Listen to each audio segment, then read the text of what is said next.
வாங்க வாங்க வாங்க. இங்க பாருங்க, கொச்சிவள்ளி காட்டுக்குள்ள தான் உட்கார்ந்துருக்கேன். கொச்சிவள்ளி கிழங்கு காட்டுக்குள்ள. இங்க வந்து என்ன பண்றதுன்னு பாக்குறீங்க. தோப்புக்குள்ள என்ன பண்ணுவாங்க தெரியாது.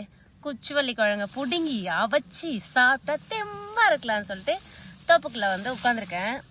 யாராவது இருக்காங்களா பாத்துக்கிறேன், பயமா இருக்கு. இதுவரை தனியா உட்காந்துருக்கேன், அதனால தாங்க சொல்றேன். இந்த கொச்சிவள்ளி கிழங்கோட செடியை யாராவது பார்த்துருக்கீங்களா இதுக்கு முன்னாடி?